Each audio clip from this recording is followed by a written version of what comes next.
देख रहे हैं कुरुक्षेत्र आपके साथ, मैं हूं स्वाति श्रीवास्तव। एक बार फिर से दुनिया भर ने कोरोना ने एक बार दस्तक दे दी और कोरोना की आहट से विश्व भर में एक बार फिर से कोरोना के बढ़ते मामलों ने लोगों में एक डर पैदा कर दिया है। डर इसलिए क्योंकि चीन में जो हालात हैं वो कह सकते हैं कि बेकाबू हो चुके हैं और उन बेकाबू हालातों के बाद से भारत में एक बार फिर से खतरे की घंटी बज चुकी है। और उत्तर प्रदेश में जो स्वास्थ्य महकमा है इसको लेकर अब पूरी तरीके से अलर्ट नजर आ रहा है। सबसे पहले उत्तर प्रदेश के स्वास्थ्य मंत्री की आपको हम रिएक्शन सुना देते हैं, उसके बाद इस चर्चा को आगे बढ़ाएंगे। महामारी को लेकर उत्तर प्रदेश राज्य में सतर्कता बरते जाने के निर्देश हमने दिए हैं। सभी मुख्य चिकित्सा अधिकारियों को, जिलाधिकारियों को भीड़ भाड़ वाले इलाके में जांच करने के लिए और संदिग्ध जो मरीज हैं उनकी जांच करने के लिए और विदेश यात्रा से आए यात्रियों पर विशेष नजर रख करके उनकी जांच करने के निर्देश दिए हैं। विदेश यात्रियों पर नजर रखेंगे कि कोरोना महामारी को लेकर चाइना में और अन्य राष्ट्रों में हाहाकार मचा हुआ है। उत्तर प्रदेश राज्य अपनी भूमिका को समझता है और हर स्थिति में सभी अस्पतालों में आवश्यक सुविधाएं मरीजों को भर्ती करने के लिए, हमारे जो ऑक्सीजन प्लांट्स हैं उनको लगातार सुचारू रूप से चालू रखने के लिए और जो वेंटिलेटर्स हैं उनको भी हम तुरंत चालू रखने के निर्देश दिए हैं। ये भारत जोड़ो यात्रा के बारे में आप जानते हैं, केंद्रीय स्वास्थ्य मंत्री जी ने अभी आपको बताया होगा कि वहाँ पर जो हिमाचल के मुख्यमंत्री महोदय शामिल हुए थे राजस्थान में और उनको कोविड हुआ है। तो मुझे लगता है कि ऐसी सभी यात्राएं जहां भीड़ भाड़ होती है हमें कोविड प्रोटोकॉल का पालन करना चाहिए और प्रदेश और देश के लोगों की स्वास्थ्य की चिंता करते हुए हर स्थिति में पालन करना चाहिए। जो भी इसका उल्लंघन करे तो उसके खिलाफ कुछ न कुछ जनता अवश्य सोचेगी और यदि आवश्यक हुआ तो हम कार्रवाई करने पर भी विचार भी करेंगे। और देखिए, ग्राफिक्स के जरिए भी आपको समझाने की कोशिश कर रहे हैं कि किस तरीके से नए साल पर जो कोरोना का खतरा है वो बढ़ता जा रहा है, क्योंकि दुनिया भर में तमाम ऐसे मामले सामने आए, खासतौर से चीन और ब्राजील और अमेरिका में जो स्थितियां हैं वो इस वक्त गड़बड़ियां पैदा कर रही हैं। तमाम लोग इससे प्रभावित हो रहे हैं और उत्तर प्रदेश का स्वास्थ्य महकमा इसको लेकर नया निर्देश जारी कर रहा है। डिप्टी सीएम ब्रजेश पाठक ने अलर्ट जारी किया है कि अगर कोरोना भारत में दस्तक दे देता है तो उससे निपटने के लिए भारत कितना तैयार है, क्योंकि 24 घंटे में अमेरिका में 22,578 केसेस सामने आ चुके हैं। हमारा भारत कितना तैयार है, हमारा उत्तर प्रदेश का सिस्टम कितना तैयार है और साथ ही साथ हमारा सिस्टम कितना मजबूती से काम कर रहा है इस कोरोना से निपटने के लिए, क्योंकि बढ़ते मामले लगातार लोगों की चिंता की लकीरों को बढ़ा चुके हैं। फ्रांस की बात करें तो यहाँ पर भी लगातार संक्रमितों की संख्या बढ़ती जा रही है। कोविड की जो स्थिति है वो वैश्विक है और चिंता को बढ़ाने वाली है और जो तस्वीरें निकलकर चीन से आई हैं वो वाकई में डराने वाली है। लॉकडाउन तगड़ा लगा लेकिन उसके बाद भी मामले थमे नहीं और दुनिया भर में जिस तरीके से कोरोना के नए नए मामले सामने आ रहे हैं, जो वेरिएंट सामने आ रहे हैं वो वाकई में एक बार फिर से डराने वाले हैं।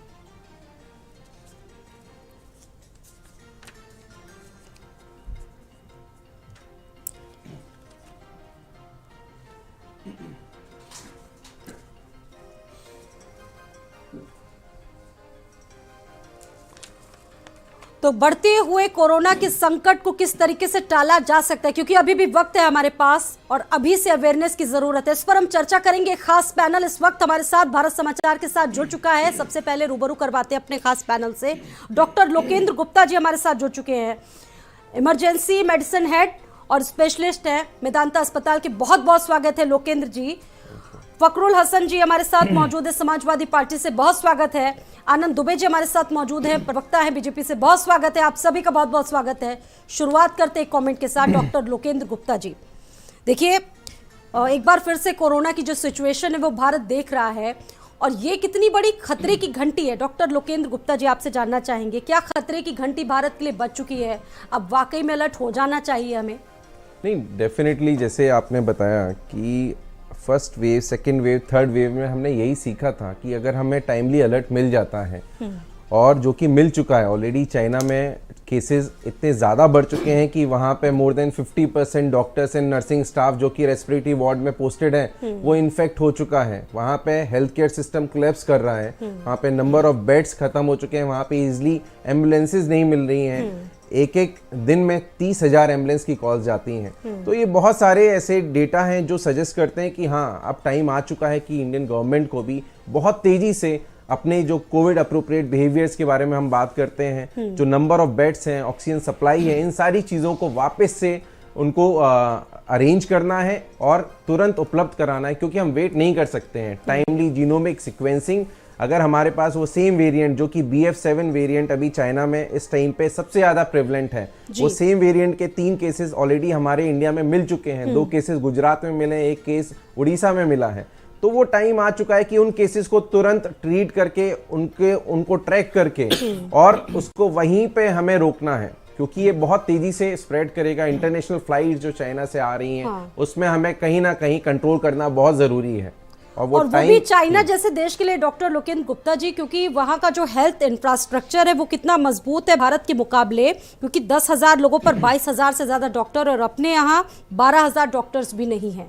और अगर ऐसा कुछ होता है तो ये वाकई क्रिटिकल होने वाला है। बिल्कुल, अगर ऐसी कुछ स्थिति डेफिनेटली देखिए, हमारे इधर हेल्थ केयर सिस्टम उतना डेवलप नहीं है, हमें एक्सेप्ट करना पड़ेगा। बट लेकिन जैसा कि हमने कोविड सेकेंड वेव में और थर्ड वेव में जितना डट के हमने सामना किया था, गवर्नमेंट ने मेडिकल इंफ्रास्ट्रक्चर इतना अच्छा डेवलप किया था, हमारी कोविड की जो प्रिपरेशन थी ड्यूरिंग कोविड सेकेंड वेव वो काफ़ी अच्छी हो चुकी थी। तो हमें वापस से वो इंफ्रास्ट्रक्चर को वापस से री इन्वेंट करना है, वापस से टाइमली हमें, अगर हम ये स्टेप लेते हैं तो ये सारी चीज़ें हम अभी भी कोविड 4th वेव को प्रिवेंट कर सकते हैं।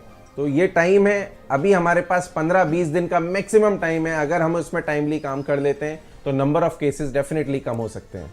जी ठीक है, आपके पास मैं वापस लौटूंगी डॉक्टर लोकेंद्र गुप्ता जी। हमारे साथ समाजवादी पार्टी से फखरुल हसन जी भी हैं और आनंद दुबे जी भी मौजूद है। एक प्रतिक्रिया आप दोनों से भी ले लेते हैं। आनंद दुबे जी, जिस तरीके से चाइना में कड़े प्रतिबंध लगाए गए लेकिन उसके बाद भी विस्फोट हो गया कोरोना का, भारत कितना तैयार है, सरकार कितनी तैयार है उन स्थितियों से निपटने के लिए? जी देखिए, निश्चित रूप से चीन में या जापान में, दक्षिण कोरिया में, अमेरिका में जो स्थिति है वो ठीक नहीं है। वहाँ कोरोना के केसेस तेज़ी के साथ बढ़ रहे हैं और BF7 जो नया वेरिएंट है इसका, ओमिक्रॉन का ही एक स्वरूप है, वो वहाँ पे ज़्यादा खतरनाक है। हालांकि मैं पिछले कई दिनों से जो पढ़ रहा हूँ और जो मेरी बात हुई है, भारत में निश्चित रूप से इसको लेकर तैयारियां तेजी से चल रही हैं। राज्य सरकारें भी अपने स्तर पे कर रही, केंद्र सरकार भी लगातार एडवाइजरी जारी कर रही है। खतरे की बहुत ज्यादा बात नहीं है, लेकिन सतर्क रहने की बहुत ज्यादा आवश्यकता है और घबराने की आवश्यकता नहीं। घबराने की नहीं आवश्यकता है, डरने की आवश्यकता नहीं है। इसको सतर्कता के साथ सामाजिक स्तर पे भी लोग भी जागरूक बने आने वाले समय में। लेकिन पिछली लहरों से सरकार ने कितना सबक लिया है सर? ये थोड़ा टफ क्वेश्चन होगा, लेकिन कितना सबक लिया है, क्योंकि सेकंड वेव भी उत्तर प्रदेश ने देखी और इस बार क्या स्थिति? सर मुझे लगता है प्रयास आपकी तरफ पूरे किए जा रहे होंगे, लेकिन बड़ी बात यह कि सबक कितना लिया हम लोगों ने?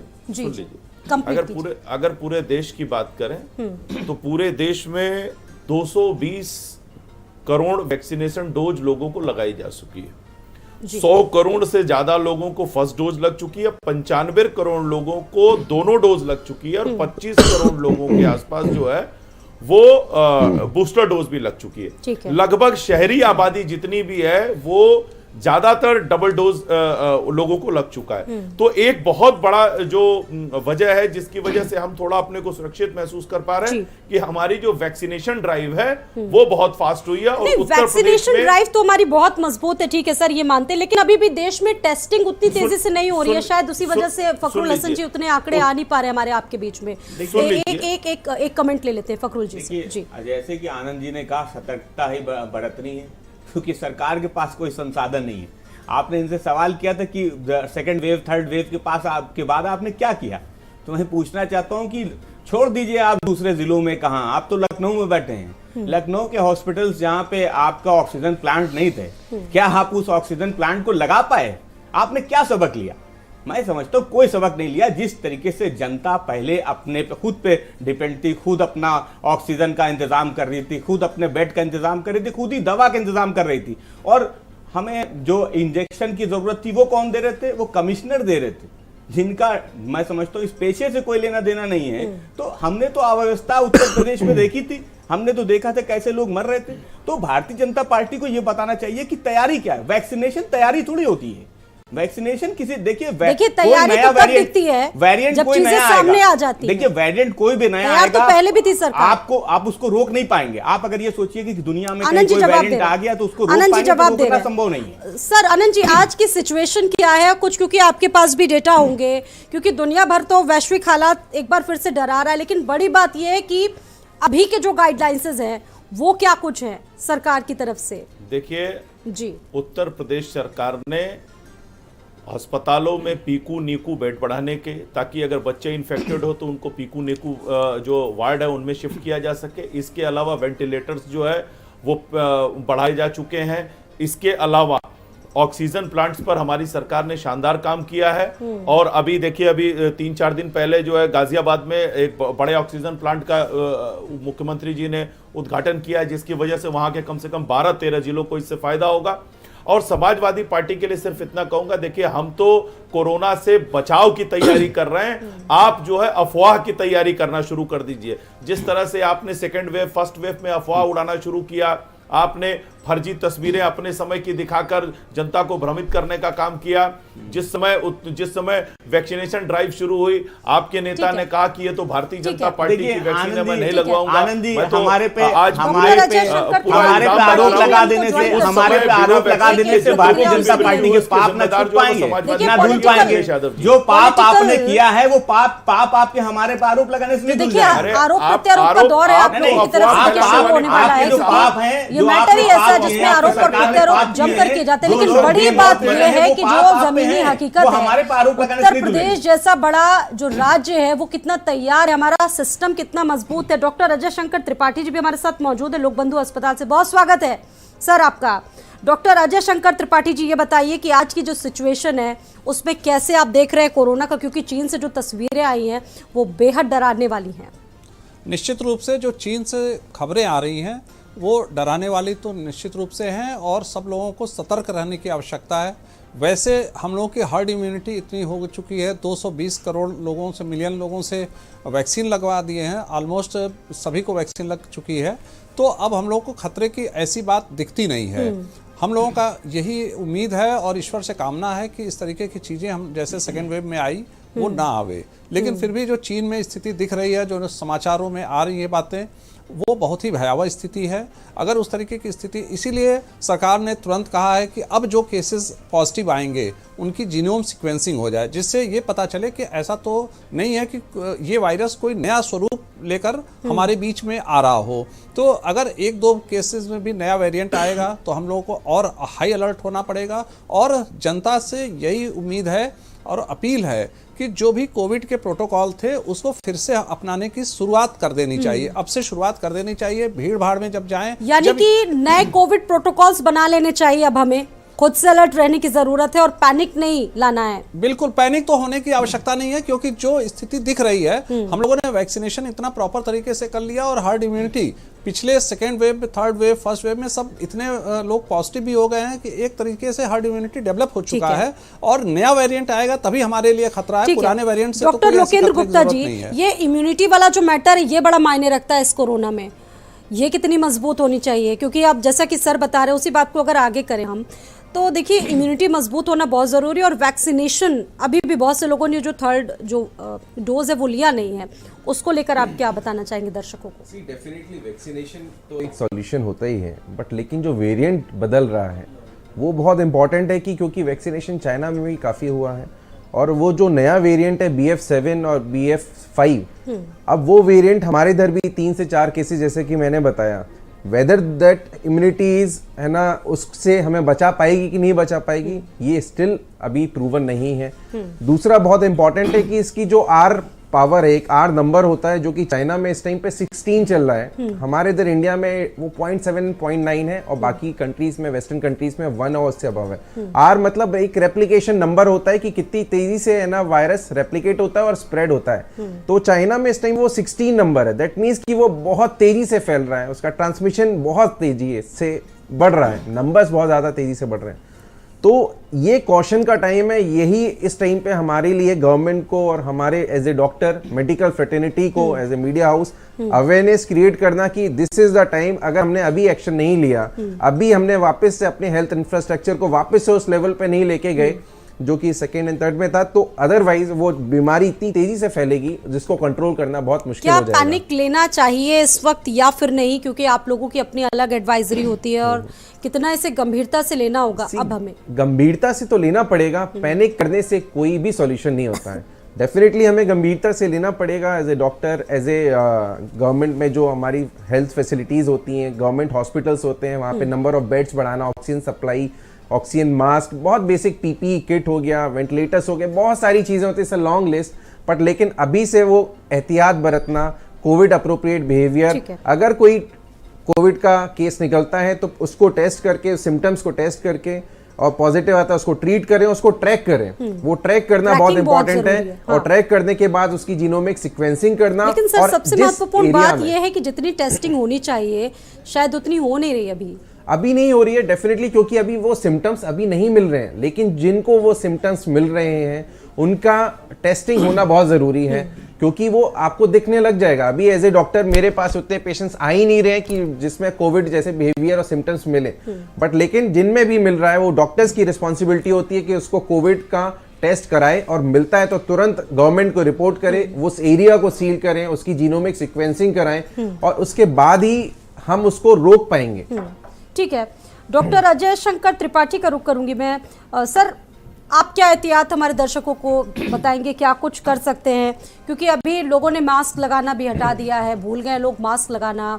सामाजिक जगहों पर जिस तरीके से प्रतिबंधों को नहीं मान रहे लोग, ऐसे में लोगों को कितनी सतर्कता दिखानी होगी? देखिए, अब सतर्क रहने की जरूरत शुरुआत हो गई है। अब जैसा समाचार आ रहे हैं तो अब हम लोगों को सतर्क होते रहने की जरूरत है। भीड़ भाड़ वाली जगह में जब भी जाएं तो मास्क जरूर लगा के जाएं। ये इस समय 10-15 दिन, 1 महीने का इंतजार करना होगा कि क्या इस असर आता है। और हम लोग को सतर्क, कोविड लाइक जो व्यवहार था, पहले हम प्रोटोकॉल बताए गए थे, वो प्रोटोकॉल अपना लेने चाहिए और उसी में हम लोग की भलाई है। सभी लोगों को यही अपील है कि जहां भीड़ भाड़ वाली जगह में जाएं, बाजार में जाएं, इस तरीके के मास्क जरूर लगा लें। और अब ये अगर करते रहेंगे, हमारी सरकारें चुस्त दुरुस्त हैं, हम लोगों के अस्पताल चुस्त दुरुस्त हैं, चूंकि हम लोगों को पहले से अनुभव है इस चीज़ का। हमारे ऑक्सीजन प्लांट चल रहे हैं, सारी चीज़ें चेकअप हैं, हर जगह ऑक्सीजन प्लांट लग चुके हैं, तो अब ऐसी कोई समस्या आने वाली नहीं है। लेकिन फिर भी कोविड ना फैले तो हम लोग उसके लिए सतर्क रहें। जैसे उसका सिम्टम कोई आवे, कोविड लाइक का सिम्टम आवे, तो उसके टेस्टिंग जरूरी है, RT-PCR कराना शुरू कर देना चाहिए और हम लोग कराना शुरू भी कर दिए हैं। लेकिन जैसे लखनऊ में है, एक्टिव केसेस बहुत ही कम हैं, 2-4 के लगभग में हैं, तो जो भी केसेस अगर पॉजिटिव आ रहे हैं तो अब जीनोम सीक्वेंसिंग होना शुरू हो गया, आदेश आ गया है कि जीनोम सीक्वेंसिंग की जाए। और ये देखना होगा कि वेरिएंट कौन सा आ रहा है। अगर वेरिएंट पुराना वाला ही है तो कुछ घबराने की ज़रूरत नहीं है। वो जैसे 3rd वेव और 4th वेव में हम लोग थोड़े थोड़े तरीके के सिम्टम आते थे और घर पे ही आराम करके और ठीक हो गए, ऐसी चीज़ें रहेंगी। लेकिन फिर भी बचाव हम लोग के हाथ में है, बचाव करते रहना चाहिए, हाथ धुलते रहना चाहिए, भीड़ भाड़ वाली जगह पे मास्क पहन के जाएं। और इसमें कोई शर्मिंदगी वाली बात नहीं है, अस्पतालों में भीड़ में या कहीं पे भी मास्क पहन लेने में कोई हर्ज नहीं है। बिल्कुल ठीक बात कही आपने। और रुक कर लेते हैं एक बार आनंद दुबे जी का। आनंद दुबे जी, यही सवाल है कि संक्रमण दूसरे देशों में बढ़ रहे हैं, लेकिन बड़ी बात यह है कि हम कितना तैयार हैं, कितनी मजबूती के साथ काम कर रहे हैं।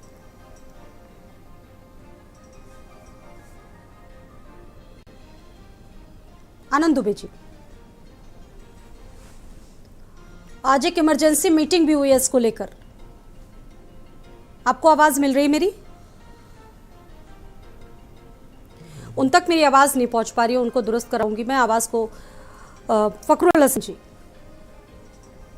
देखिए, भारतीय जनता पार्टी की जो भी, मैं समझता हूं कि उनको तैयारी करनी चाहिए। या मैं यहाँ पे राजनीति नहीं करना चाहता हूं, हम तो सरकार से अनुरोध करना चाहते हैं कि जिस तरीके के हालात हमने पहले देखे हैं, हम सरकारों को, हम विपक्ष में हैं, हमारी भी जिम्मेदारी, आपकी भी जिम्मेदारी है। आप कम से कम जो जिम्मेदारी सरकार की है वो जिम्मेदारी सरकार निभाए, जो विपक्ष की जिम्मेदारी है वो हम निसंदेह निभाएंगे। तो अगर कहीं ऑक्सीजन प्लांट नहीं है या किसी बेड की कमी है या हॉस्पिटल में किसी चीज की कमी है, मैं समझता हूं दवाओं को दुरुस्त करा दे, दवाओं की व्यवस्था करा दी जाए, बेड की व्यवस्था करा दी जाए, ऑक्सीजन की व्यवस्था हो जाए। हमारे विपक्ष के नाते हमारी ये सरकार से मांग है। और ये मैं कोई राजनीति नहीं कर रहा हूं, मैं तो अनुरोध कर रहा हूं सरकार से।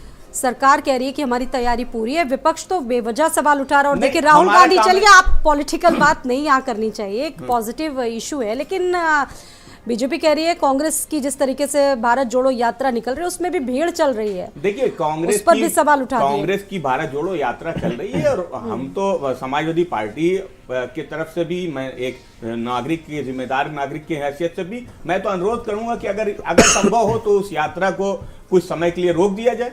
अगर यहाँ हिंदुस्तान में केस बढ़े तो निसंदेह उस यात्रा को रोक देना चाहिए, क्योंकि कांग्रेस एक जिम्मेदार पार्टी, आपको भारतीय जनता पार्टी की तरह बिहेव करने की आवश्यकता नहीं है कि हम 12 बजे टीवी पे आए और 2 बजे कहीं जाकर रैली करें। तो अगर कोई जिम्मेदार दल है तो उसको अपनी जिम्मेदारी को समझना पड़ेगा। अगर हिंदुस्तान में केस बढ़ते हैं, ये वेरिएंट फैलता है, तो निसंदेह हम तो अनुरोध करेंगे कांग्रेस पार्टी से भी, कांग्रेस के राहुल गांधी जी से भी, कि वो अपनी यात्रा को बीच में कहीं रोक देंगे जब हिंदुस्तान में ये वेरिएंट कहीं आगे बढ़ेगा। ठीक है, आनंद दुबे जी, आपको मेरी आवाज मिल रही है? सर यही सवाल था कि दूसरे देशों में कोरोना फैल रहा है, वैश्विक चिंता का विषय है, लेकिन सर वही सवाल कि हम कितना तैयार है, हमारा सिस्टम कितना मजबूत है और पिछली चीजों से हमने सबक कितना लिया है, और अब हमें नए प्रोटोकॉल्स कैसे बनाने होंगे। आनंद दुबे जी, आपको आवाज मिल रही है मेरी?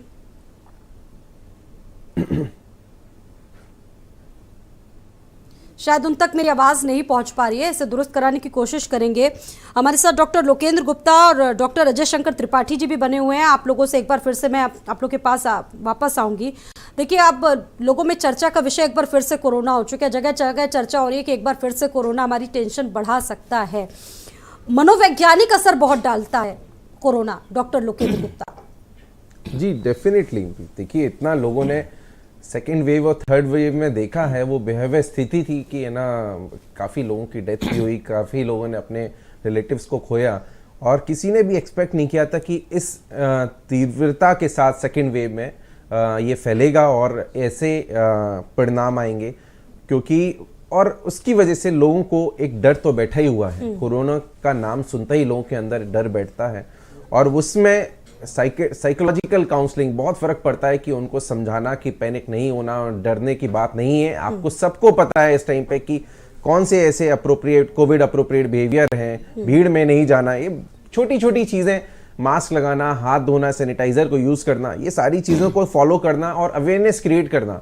आपको खुद अपना नहीं, आपने और सामने वाला, अगर सामने वाले को कोई ऐसे लक्षण दिखते हैं, बुखार आ रहा है, खांसी आ रही है, वो अपने आप को ट्रीट नहीं कर रहा है और ऑफिस में कंटिन्यूअसली आ रहा है, तो ये हमारी रिस्पॉन्सिबिलिटी बनती है कि आप उसको बोलें कि आप जाइए, अपना जांच कराइए, कोविड की जांच कराइए, और अगर आप कोरोना पॉजिटिव आते हैं तो आपको आइसोलेशन में रहना पड़ेगा। तो हमें दिखानी होगी। डॉक्टर अजय शंकर त्रिपाठी जी, आमतौर से अगर किसी को वायरल हो जाता है, एक कॉमन सवाल है, और अगर उसे कोविड के भी सिम्टम्स हैं तो कैसे वो समझे कि मुझे कोविड है या फिर ये नॉर्मल वायरल है मुझे? देखिए, इस तरीके के जो भी सिम्टम होते हैं, जब वो डॉक्टर के पास जाएगा तो अभी हम लोग RT-PCR करना बंद थोड़ी किए हैं। हर अस्पताल में RT-PCR टेस्ट हो रहे हैं। हाँ, संख्या बहुत कम है, चूंकि उस तरीके का सिम्टम नहीं आ रहा है तो लोग टेस्ट कम करा रहे हैं, लेकिन टेस्ट हो रहे हैं। तो RT-PCR टेस्ट करा लें, और एंटीजन का भी हम लोग रखे हैं, वो भी होता है। तो अगर RT-PCR टेस्ट कराने से ही एकमात्र उपाय है कि ये पता चलना कि कोविड है या नहीं है, तो वो कराते रहें, टेस्ट से पीछे ना हटें, टेस्ट कराते रहें। और अगर पॉजिटिव हो भी जाए तो घबराने की ज़रूरत नहीं है, क्योंकि गवर्नमेंट ने कहा है कि इसको जीनोम सीक्वेंसिंग भी करनी है, म्यूटेशन नया वेरिएंट तो नहीं है, ये पता चल जाना है। और होम आइसोलेशन, जब तक कोई सिम्टम इस तरीके का नहीं है तो होम आइसोलेशन इसका बेस्ट रेमेडी है। जैसे हम लोगों ने थर्ड और फोर्थ बाद वाले जो वेव छोटे छोटे आए थे, वो इस तरीके से आए कि पॉजिटिव हुए लोग घर में आराम किए और वो ठीक हो गए। तो इसलिए कोई बहुत घबराने की आवश्यकता नहीं है, लेकिन सतर्क रहने की जरूरत है। अजय शंकर त्रिपाठी जी, हमने भुला दिया है कि कोरोना की वो वेव हमने देखी थी, लोगों का बिहेवियर ऐसा हो गया है इस वक्त, लोग भूल चुके हैं। कोरोना जैसी स्थिति आई थी, लोग याद तो करते हैं, डर तो जाते हैं, लेकिन जो बिहेवियर था कोरोना को लेकर, जो चीज़ें थी, आमतौर पर मेट्रो पर आप चले जाइए या फिर किसी भी सार्वजनिक जगह पर चले जाइए, लोग भूल चुके हैं अभी भी। देखिए, जब केसेस कम होते हैं, जैसे अभी बीच में डेंगू का केसेस बहुत बढ़ गया था, तो कोविड का केस जब नहीं निकल रहा है तो लोग उस तरीके का प्रोटोकॉल नहीं पालन कर रहे हैं। लेकिन जब आप लोग अवेयरनेस शुरू करते हैं और समाचार आते रहते हैं विदेशों से, तो निश्चित रूप से लोग अलर्ट होते हैं, क्योंकि सेकेंड वेव की भयावहता इतनी ज़्यादा थी कि वो भूलने वाली चीज़ नहीं है। अगले 10 साल तक तो कोई नहीं भूलने वाला है। उसी भयावहता को देखते हुए ये तो है कि वो उतनी भयानक चीज़ें हो सकती हैं, हुई नहीं ये अलग बात है। तो हमें सतर्क रहने की आवश्यकता है। मास्क पहनना सब लोग जानते हैं, मास्क पहनना शुरू कर देना चाहिए। अब हाथ धुलने की बात, ये कोविड लाइक प्रोटोकॉल, इसको लगातार करते रहना चाहिए। जहाँ भी बाजार में जाएं, भीड़ भाड़ वाली जगह पे जाएं, मेट्रो में जैसा आपने बताया, इस तरीके की जगहों पे मास्क लगा देने में कोई हर्ज नहीं है। और अगले कुछ 1-8 महीने में पता चल जाएगा कि क्या इसका भविष्य है इस वायरस का। ठीक है, 1-2 महीने में पता चल पाएगा। डॉक्टर आनंद दुबे जी भी हमारे साथ मौजूद है। आनंद दुबे जी, सवाल यही है कि आज की सिचुएशन को देखकर तमाम तैयारियां, और आज एक इमरजेंसी बैठक भी हुई। देखिए, सरकार अपने स्तर पे, मैं सिर्फ अपने उत्तर प्रदेश सरकार की ही बात नहीं कर रहा हूँ, बाकी प्रदेश में बाकी सरकारें भी हैं, सभी अपने स्तर पर कोरोना के बेहतर मैनेजमेंट के लिए काम कर रहे हैं। उत्तर प्रदेश सरकार भी काम कर रही है, केंद्र सरकार के सहयोग से कार्य कर रही है। केंद्र सरकार द्वारा जो गाइडलाइन जारी की गई उसको हम फॉलो कर रहे हैं। लेकिन सर, प्रमुख सवाल यहाँ पर यह भी है आनंद दुबे जी कि फ्लाइट्स को नहीं बंद किया गया। सबसे ज्यादा जो खतरा है फ्लाइट से ही आता है, उस पर कोई ऐसे प्रतिबंध या ऐसी कोई गाइडलाइंस अभी नहीं है। नहीं, देखिए, निश्चित रूप से केंद्र सरकार इस पर विचार कर रही होगी और आने वाले समय में जो भी उचित कदम होगा वो उठा लिया जाएगा। जहां तक बात रही उत्तर प्रदेश सरकार की, उत्तर प्रदेश सरकार ने पिछले दिनों ही काफ़ी लैब्स जो हैं वो इस्टेब्लिश किए। जितने भी हमारे जिला अस्पताल हैं या सरकारी अस्पताल हैं, वहाँ भी हर जगह जो है जांच की सुविधा है, ताकि लोगों की जांच आसानी से हो सके। इसके अलावा जीनेम सीक्वेंसिंग से जो जांच होनी है उसकी भी संख्या बढ़ाई गई है। इसके अलावा आपने देखा होगा कि उत्तर प्रदेश में योगी आदित्यनाथ जी की सरकार ने लगातार मेडिकल कॉलेज बढ़ाने के काम किए हैं। हमने आज इसकी संख्या को बढ़ाकर 50 कर दिया है, 53 के आसपास कर दिया है। तो ये हमने, इसके अलावा हमने 1700 में एमबीबीएस की 1700 सीटें उत्तर प्रदेश में बढ़ाई हैं। उत्तर प्रदेश में हमने हेल्थ इंफ्रास्ट्रक्चर पे जितना बेहतर हो सकता है काम करने की कोशिश की है और हम कर रहे हैं। इसी की वजह से उत्तर प्रदेश में हम पूरे भरोसे के साथ कह सकते हैं कि कोरोना की कोई भी वेव आएगी, उत्तर प्रदेश जो है बहुत ही मजबूती के साथ और उत्तर प्रदेश बहुत ही सफलता के साथ उसको निष्पादित करने का काम करेगा। स्कूल कॉलेजेस सालों बंद रहे, काफी दिनों तक स्कूल बच्चे स्कूल नहीं जा पाए, चीजें बहुत अव्यवस्थित हो गई थी पूरे देश भर में, और पिछले साल जाकर ये स्थिति थोड़ी सुधरी है। देखिए, पहले तो हम भारतीय जनता पार्टी के अपने साथी से कहना चाहेंगे कि ये विषय राजनीति का नहीं है। इसलिए आपके जो स्वास्थ्य मंत्री अभी कुछ समय पहले ही उनका बयान है कि स्वास्थ्य सेवाओं को देख के हम शर्मिंदा हैं। तो कम से कम जहां पे व्यवस्थाएं नहीं हैं उनको दुरुस्त करने का काम कीजिए। केवल हवा में बयानबाजी कर देने से सरकारें नहीं चलती हैं। और क्योंकि ये उत्तर प्रदेश के और देश के जो व्यक्ति हैं, जो जनता है, उनकी जिंदगी का सवाल है। ये समाजवादी पार्टी या भारतीय जनता पार्टी का सवाल नहीं है। इसलिए हम आपसे अनुरोध करना चाहेंगे, हम विनम्र निवेदन करना चाहेंगे कि हॉस्पिटल में जो व्यवस्थाएं नहीं है, मेडिसिन नहीं है या दूसरी कमियां हैं, उनको दुरुस्त कीजिए। हम आप पे आरोप नहीं लगा रहे, हम नहीं चाहते कि हम आप पे कोई आरोप लगाए, लेकिन जो व्यवस्थाएं नहीं है, जिनको जो हमने देखा था कि हमारे अपने आपके ही भारतीय जनता पार्टी के कई मंत्री और विधायक हमने खोए हैं। हमने आपकी भारतीय जनता पार्टी के एक प्रवक्ता को भी खोया है जब वेव चल रही थी। तो हम आपसे कहना चाहते हैं राजनीति का विषय नहीं है और आप तैयारी कीजिए। हम विपक्षियों से, विपक्षी पार्टी के नाते हम आपको जो सहयोग कर सकेंगे हम आपको बिल्कुल सहयोग करेंगे, लेकिन कम से कम ये राजनीति का विषय नहीं है। जो तैयारियां हॉस्पिटल में नहीं है, मेडिसिन नहीं है या ऑक्सीजन की कमी नहीं है, उनको दुरुस्त कीजिए। जहां तक स्कूल कॉलेज की बात है, बहुत अच्छी बात फखरुल भाई, आपकी सहृदयता के लिए और समाजवादी पार्टी में रहते हुए भी इतना बड़ा दिल दिखाने के लिए आपको बहुत बहुत साधुवाद है और आपको बहुत बहुत धन्यवाद है। आप इसी तरह की सकारात्मक सोच के साथ, अगर आप जैसी सकारात्मक सोच पूरे समाजवादी पार्टी की हो जाए तो निश्चित रूप से प्रदेश और तेजी के साथ विकास करेगा। अच्छा, इनसे पूछ लीजिए अखिलेश यादव ने वैक्सीनेशन करवाया कि नहीं करवाया? मैं आ रहा हूँ। तो कुल मिलाकर यह है कि भारतीय जनता पार्टी बिल्कुल अच्छा काम कर रही है और हम इस प्रदेश में हेल्थ इंफ्रास्ट्रक्चर पे शानदार काम कर रहे हैं, जितना हो सकता है उतना बेहतर करने की कोशिश कर रहे हैं। अब ये निश्चित रहा कि चाहे वो समाजवादी पार्टी की सरकार रही हो या बहुजन समाज पार्टी की सरकार रही हो, इन्होंने हेल्थ पर कोई भी काम नहीं किया। मैं इनसे पूछ दूं कि आप जरा 4-5 मेडिकल कॉलेज के नाम बता दीजिए जो इनके शासन काल में बने हो, तो एक आध पॉलिटिकल वो सुन लीजिए, तो ये नहीं बता पाएंगे आप जैसी राजनीतिक पार्टियों के लिए। लेकिन देखिए देश का मामला है, इतना बड़ा खतरा है, खतरा भी टला नहीं है सर। देखिए मैं इसीलिए कह रहा हूं, आप खुद सोचिए ना, जिस समय इस देश में इतनी भयानक आपदा थी, दिल्ली में दिल्ली के मुख्यमंत्री केजरीवाल जी क्या कर रहे थे, अपनी दिल्ली के कोटे से 4 गुना ज्यादा ऑक्सीजन की डिमांड जो है वो केंद्र सरकार से कर रहे थे। ऑक्सीजन की स्थिति तो देश भर ने देख ली ना, आपने उत्तर प्रदेश में भी देख ली गई सर। अरे मैडम सुन तो लीजिए मैं क्या कहना चाह रहा हूं, एक बार मेरी बात तो सुनिए। मैं ये कह रहा हूं कि उस आपदा काल में जिस समय सारे लोग परेशान थे, सरकारें परेशान थी, जनता परेशान थी, दिल्ली के एक मुख्यमंत्री थे अरविंद केजरीवाल जी, अपने कोटे से 4 गुना ज्यादा ऑक्सीजन मांग रहे थे। सुप्रीम कोर्ट ने उनको फटकार लगाई और उसके बाद भी जब केंद्र सरकार ऑक्सीजन देने को तैयार हो गई तो कहे हम तो टैंकर नहीं लाए, ऑक्सीजन ले कैसे जाएंगे।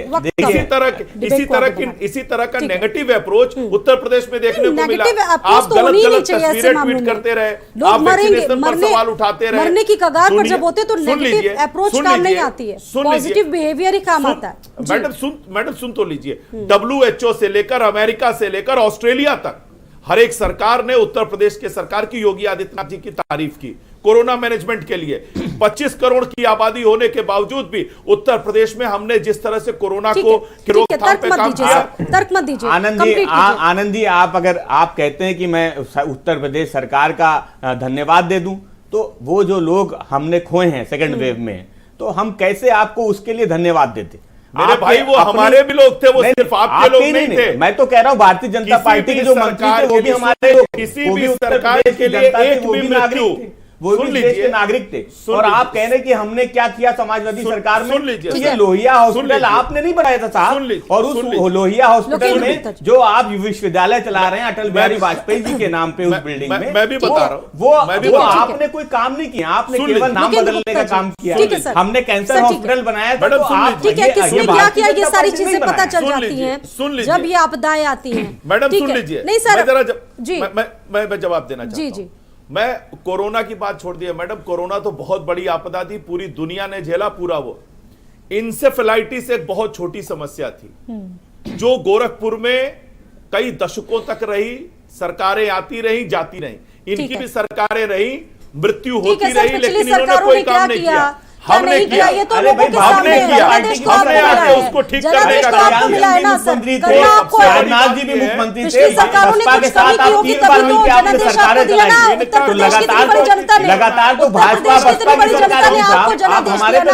क्यों आरोप लगा रहे हैं? सरकारों को क्यों दोषी ठहरा रहे हैं? इस बार का तो जनादेश पिछली 2 बार से नहीं, आपने कल्याण सिंह जी से क्यों नहीं पूछा था, आपने राजनाथ जी से क्यों नहीं पूछा था, आपने मायावती जी के डॉक्टर लोकेंद्र गुप्ता वैक्सीनेशन को लेकर और क्या कुछ? हमसे पहले आप थे, हम आपसे पूछ रहे हैं, आप बता दीजिए। हमसे भी पहले आप कल्याण सिंह जी भी मुख्यमंत्री थे, राजनाथ सिंह जी मुख्यमंत्री थे, मायावती आपके साथ 3 बार मुख्यमंत्री जी थे। आप बताइए, तो आपको भी तो बताना चाहिए कि आपने क्या किया था। बिल्कुल हम बता रहे हैं कि हमने इनसे पिछली सरकारों ने क्या किया या क्या नहीं किया। आप कह रहे हैं मैं योगी जी को धन्यवाद दे देता हूँ, और जनादेश को धन्यवाद दे देता हूँ। जनादेश तो आपको मिला है, नहीं योगी जी ने अगर कहीं पे काम कोई अच्छा किया और आपको जवाब देना दे देते हूँ।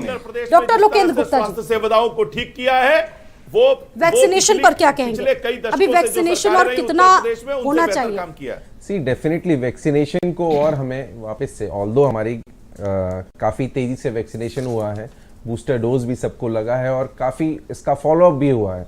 इसको मानना पड़ेगा कि जितनी इफ़िशिएंटली वैक्सीनेशन का ड्राइव गवर्नमेंट ने चलाया है along with health care workers, that is मतलब वो काफ़ी कमेंडेबल है। बट लेकिन स्टिल जो लोग बचे हुए हैं जिनको बूस्टर डोज नहीं मिला हुआ है उनका वैक्सीनेशन कराना बहुत ज़रूरी है, क्योंकि यही टाइम है, कोई भी वैक्सीनेशन का इफेक्ट आने में 15 से 20 दिन लगता है, एंटीबॉडी बनने में टाइम लगता है। और साथ साथ में जो हर्ड इम्यूनिटी का कॉन्सेप्ट है, हमें लग रहा है कि सारी एक हर्ड इम्यूनिटी हमें वापस से एक ड्राइव चलानी है, वापस से हमें गवर्नमेंट को कोशिश करनी पड़ेगी कि सबका एंटीबॉडी लेवल कराएं। एंटीबॉडी लेवल एक हर्ड इम्यूनिटी को डिसाइड करता है। तो एक आपको ग्रुप नंबर ऑफ पर्संस को चूज कीजिए जिसमें 1000-2000 सैंपल आप ले सकते हैं, जिसमें एंटीबॉडी लेवल देखिए कि लोगों के अंदर एंटीबॉडी है कि नहीं है, वैक्सीनेशन का इफेक्ट खत्म तो नहीं हो गया है, तभी हम बोलेंगे कि वो हर्ड इम्यूनिटी आई कि नहीं आई है। तो ये पहले भी ऐसे सर्वे हुए हैं, तो गवर्नमेंट को वापस रिसेंटली ये कहना फिर से सर्वे कराना है टू सी की एंटीबॉडी लेवल कितना है इस टाइम पे, जो कि हमारी पॉपुलेशन में है कि नहीं, तो वैक्सीनेशन का इफेक्ट पता पड़ जाएगा इस टाइम पे। ठीक है, डॉक्टर अजय शंकर त्रिपाठी जी, खान पान को लेकर क्या सतर्कता हमें दिखानी चाहिए इस वक्त, और खासतौर से जो सीनियर सिटीजन्स हैं उनके लिए आप क्या कहेंगे? देखिए, उनके लिए निश्चित क्या रूप से जो चीजें हम लोग पहले करते आ रहे हैं वैसे ही खान पान में अलग से कुछ नहीं करने की जरूरत है। हम लोगों को खान पान हाई प्रोटीन डाइट और इस तरीके की चीजें जो इम्यूनिटी बढ़ाती हैं, दूध और हल्दी का सेवन करना, ये जो भी चीजें बताई गई थी पहले और लोग अब प्रैक्टिस में है, लोगों के सब लोग जान रहे हैं, वैसे ही काम करना है। और जैसा कि आपने बहुत काबिल तारीफ है कि सही समय पे ये प्रोग्राम कर रही हैं, और ये इस प्रोग्राम के माध्यम से भी लोगों को जागरूकता होगी कि अब कुछ समय आ गया है। जैसे कुछ भूले भटके लोग हैं जो वैक्सीन का थर्ड डोज नहीं लगवाए, बहुत सारे लोग अभी भी थर्ड डोज नहीं लगवाए हैं। बच्चों में जो वैक्सीन की संख्या कम हुई है, बच्चे जो अभी वैक्सीन नहीं लगवाए हैं वो निकल के आवे। सर, यही सवाल था कि छोटे बच्चों से जुड़ा जो वैक्सीनेशन है वो अभी नहीं हुआ है, और सबसे ज्यादा चिंता यही है। बिल्कुल बिल्कुल, वही इसीलिए मैं कह रहा हूं कि हमारे हॉस्पिटल में भी बूस्टर डोज वाला तो अच्छा चल रहा है, लेकिन जो बच्चों वाला अभी कम आ रहे हैं। तो सबसे अनुरोध है कि अभी यही समय है कि जो एज ग्रुप के बच्चे अभी नहीं करवाए हैं, जिनके यहाँ लोगों ने नहीं लगवाया, वो तुरंत आके निकले और वैक्सीन लगवा लें। बूस्टर जो लोग छूटा हुआ है, बूस्टर तीसरा डोज, वो अगर डिले भी हो गया तो आके तुरंत बूस्टर डोज लगवा लें, तो वैक्सीन जल्दी से लगवा लें, जिससे उसका असर 15-20 दिन, महीने भर में सब चीजें आ जाएंगी, उनका एंटीबॉडी लेवल आ जाएगा और हम लोग उससे लड़ाई करने को तैयार रहेंगे।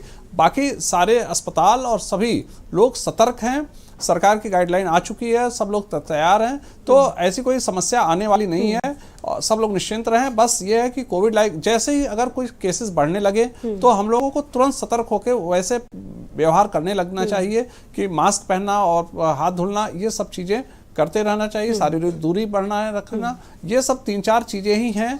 इससे मजबूती आएगी हमारे समाज में और सब लोग इससे बच पाएंगे कोविड से। बिल्कुल पैनिक नहीं लेना है और कोविड एप्रोप्रिएट बिहेवियर हमें लाना ही लाना होगा, एहतियात बरतना ही बरतना होगा। डॉक्टर लोकेंद्र गुप्ता जी, पिछली बार देखा गया कि लोग काढ़े पर बहुत ज़्यादा डिपेंडेंट थे। इसी देखिए, काढ़ा जो नेचुरल हमारी पुरानी पद्धति है, एलोपैथी है, चाहे यूनानी है, चाहे होम्योपैथी है, उसके अपने डेफिनेटली एडवांटेजेस हैं, बट किसी भी चीज़ को ओवरडू नहीं करना है। लोगों ने इतना काढ़ा पिया, उसमें क्या क्या मिक्स किया था, जो भी गवर्नमेंट ने गाइडलाइंस की है उसको फॉलो किया तो ठीक है, बट लेकिन बहुत सारे ऐसे काढ़े आए जिसमें बहुत ज़्यादा हैवी मेटल से, जिसका किडनी पे असर पड़ा। तो किसी भी चीज़ को हमेशा डॉक्टर की नॉलेज में रहते हुए, जो as per guidelines and protocols हैं, जो एडवाइजरी जारी की जाती हैं, उसको फॉलो करना है ब्लाइंडली। जो क्योंकि मार्केट में इस टाइम पे बहुत रूमर्स होती हैं, बहुत सारी ऐसी चीज़ें हवा में रहती हैं, उड़ती हैं कि भाई आप ये लेंगे तो ये वाला मास्क ले लो, बिल्कुल नहीं, ऐसा नहीं है। गवर्नमेंट की गाइडलाइंस एडवाइजरी को फॉलो करिए। कोई भी ऐसी चीज का सेवन ना कीजिए जिसका कोई मेडिकल में, जहां पे जिसका कोई एविडेंस ना हो, ऐसी चीज नहीं लेनी है। ब्लाइंडली किसी चीज को फॉलो नहीं करना है, डरना नहीं है, एहतियात बरतनी है, बिल्कुल घबराना नहीं है, क्योंकि हमने सबने वैक्सीनेशन लेके रखी हुई है और सारी चीजें अवेलेबल हैं, टेस्ट इजीली हो पा रहे हैं, हॉस्पिटल में बेड्स अभी अवेलेबल हैं, सारी चीजें, तो आपको डरना घबराना नहीं है और अवेयरनेस क्रिएट करनी है। बिल्कुल। आनंद दुबे जी, सवाल बहुत दूर का है, लेकिन बड़ी बात यह है कि चीन में भी लॉकडाउन लगा, लॉकडाउन तगड़ा रहा, लेकिन मामले थमे नहीं। क्या भारत में भी वो स्थिति, भगवान ना करे कि वो स्थिति कभी आए इंडिया में या कहीं किसी भी दूसरे देश में, क्या वो स्थिति, उसको लेकर हमारी तैयारियां हैं? नहीं, देखिए, भारत में जो वर्तमान स्थिति है, पर प्रतिदिन जो मामले हैं वो 100 से भी कम है पूरे देश में। तो फिलहाल अभी भारत की स्थिति बेहतर है और भारत में कोरोना का फिलहाल कोई खतरा नहीं। लेकिन जिस तरह से हमारे आसपास कोरोना फैला है अगल बगल के देशों में, निश्चित रूप से हमें सतर्क रहने की भी आवश्यकता है और हमें जागरूक रहने की भी आवश्यकता है। सरकार की जो गाइडलाइंस हैं या डॉक्टर्स जो सलाह देते हैं, उनके हिसाब से हमें आगे बढ़ना है। तैयारियां मुकम्मल हैं। 81 यूनिट जो ऑक्सीजन प्लांट्स की जो है वो उत्तर प्रदेश में लग चुकी हैं। लगभग हर जिले में ऑक्सीजन प्लांट की यूनिट है।